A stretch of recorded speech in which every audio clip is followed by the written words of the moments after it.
Hello all. In this video, we're going to take a look at modules in Python. We'll look at two very basic ones, the math and random module. And we will also look at two modules we're going to use for computer vision, the NumPy module, or NumPy, and also the OpenCV module as well. So I just want to give you a sense of how we work with modules, what they are, and a couple of different ways that you can use them to access additional functions, additional constants, additional operators, all kinds of extra features that Python doesn't come with naturally. All right, we're going to switch over. I'm going to take a look at my notes briefly about modules, and then we'll actually look at a couple of code examples, and then we'll be all set to go. So I have a definition up at the top of this file. This is actually really important.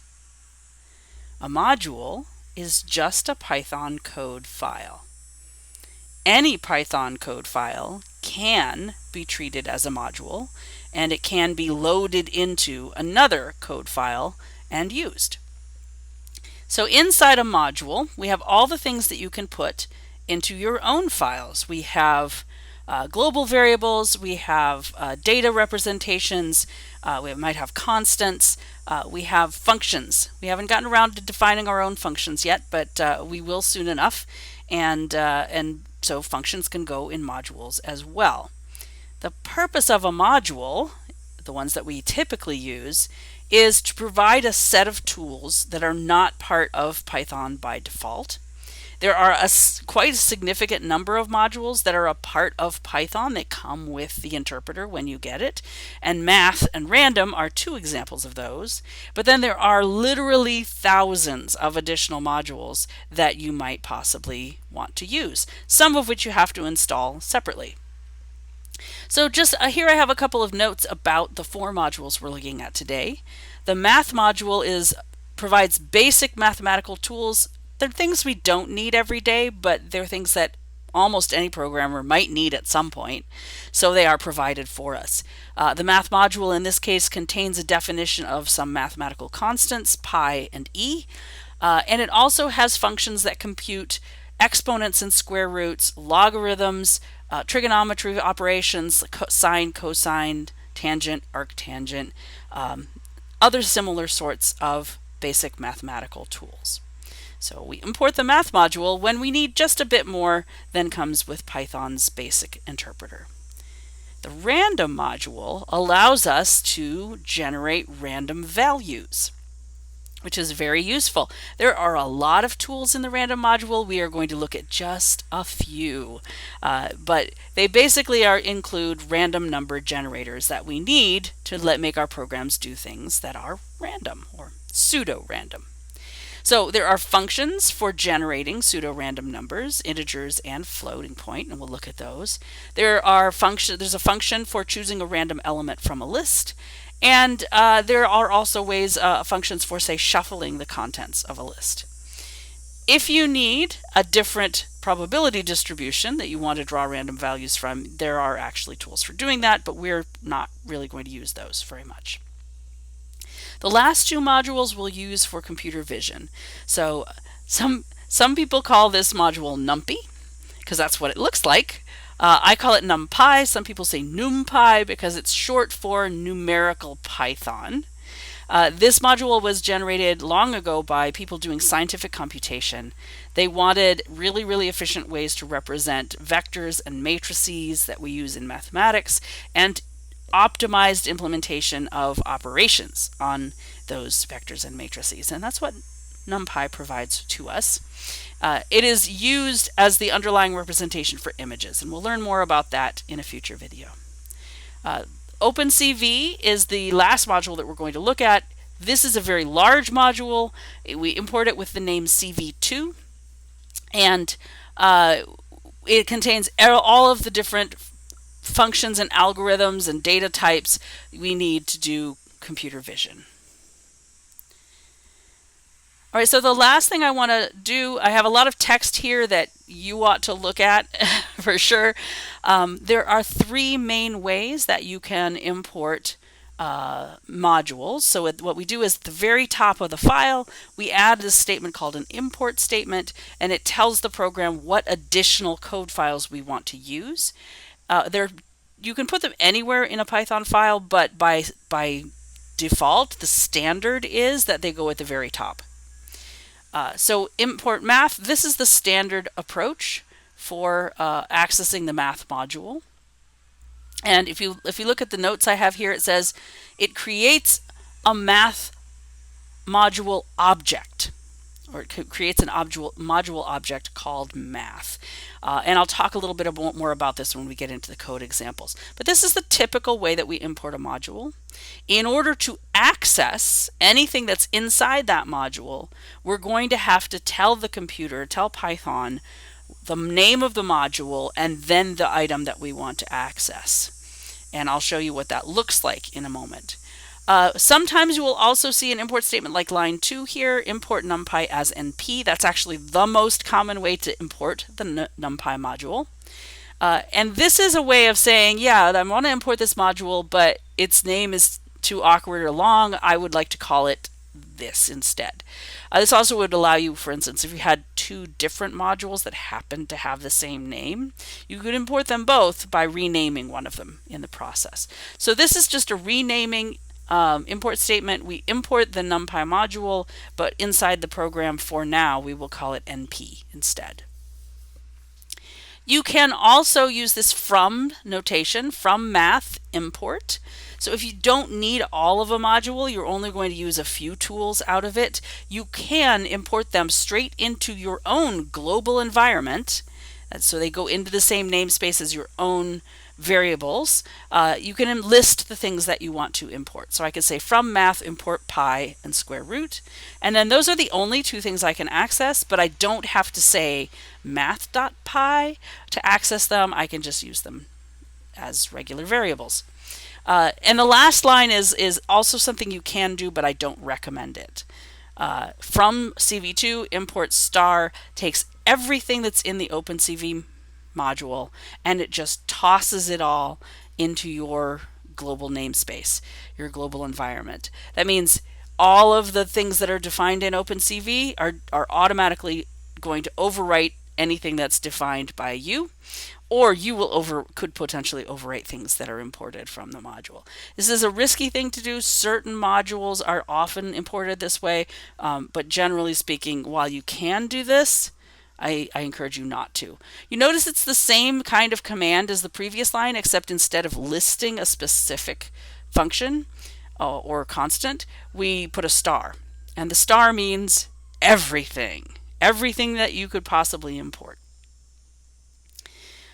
All right, I have a little example here, and then what I'm going to do is go over to my code and write a couple of examples there. So here I'm importing the math module and I'm importing the random module. And here I'm calculating, what does it look like I'm calculating here? The area of a circle. So if you remember the formula for the area of a circle, you take the radius and you multiply it by pi squared. So here we're calculating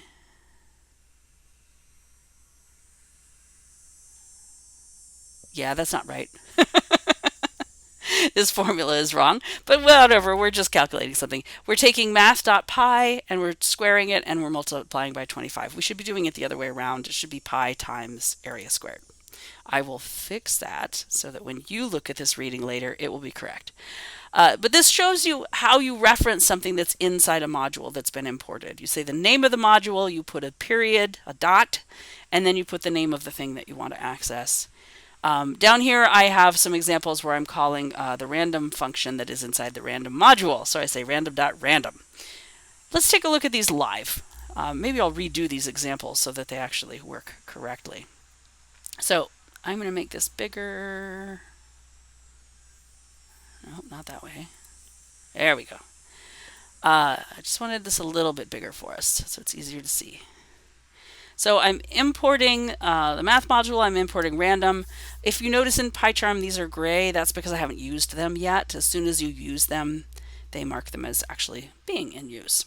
So I'm going to do the area calculation right. 25.0 squared times math.pi.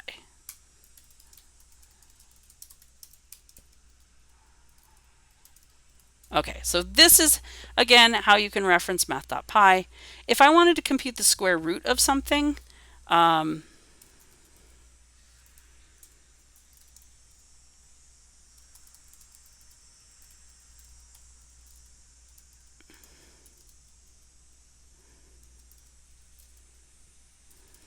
I would do math.sqrt and pass it the value I want to take the square root of. So this is a variable or a constant that is defined in the math module. This is a function that's defined in the math module. And now that I've imported it, I can use it directly.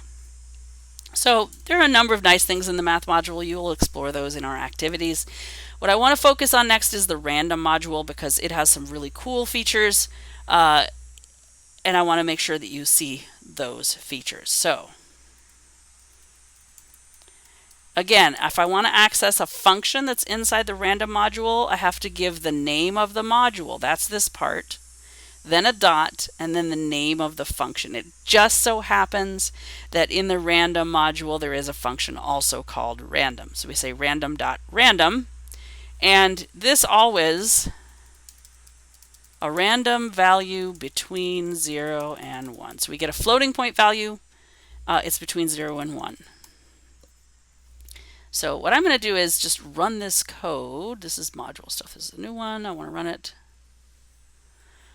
So here, you know, the area of the circle, it prints that. It prints the square root of 150, and then it printed 0.93. I'm just going to run it more times. So next time through, everything else stays the same, but the last number is 0.37, and then we get 0.5, 0.65. So I'm not changing anything about the code, but each time you call random, you get a new random value, which is super helpful.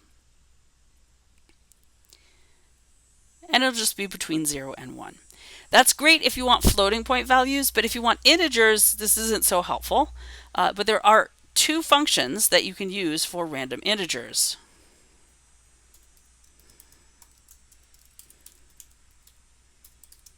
So one of them is called randint. I give it a starting point, and I give it an ending point. And it produces a random integer. I'm going to do a second one, int2. There's also a function called randrange. So I'm going to print that value to rint2. All right, and then we'll just run this again. I'm trying to make this output bigger. I don't know if I can make it permanently bigger as I keep rerunning it. Yeah, it doesn't really work. So here I got 17 and 15. Those are in the range from 10 to 20. I run it again. I hit 13 and 14, 20 and 11, 19 and 17.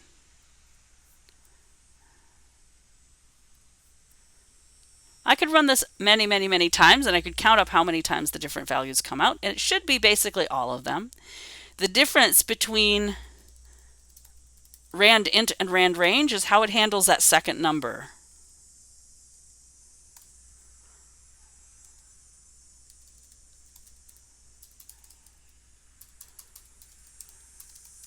So randint gives you inclusive of the range. So it could generate 10, and it could also generate 20. Randrange will start at 10, and it could include 10, but it will not give you 20. It will go up to, but not including 20. This is a common pattern. We've seen it with the slicing operator that you've already seen. We'll see it with the range function that we're going to look at fairly soon. So it's a common pattern in Python to specify the second number as up to, but not including. It's like in math notation, you would write this as 10 to 20 with the round parenthesis, and here you'd write it as 10 to 20 with square brackets. I don't know if you remember that notation from math, but that's a way of specifying ranges of values. And it looks something like this. All right, so those are several different useful functions. There's only one more I want to show you, which is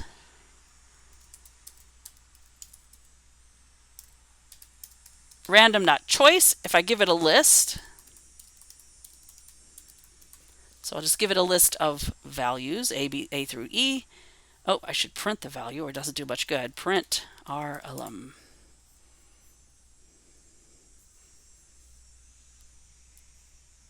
It produced D.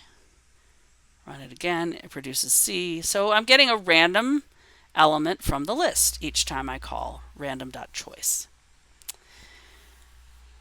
All right, I'm going to hold off on talking about NumPy or talking about OpenCV because I just want to do another video where I talk about OpenCV specifically, and NumPy will come up in the context of this.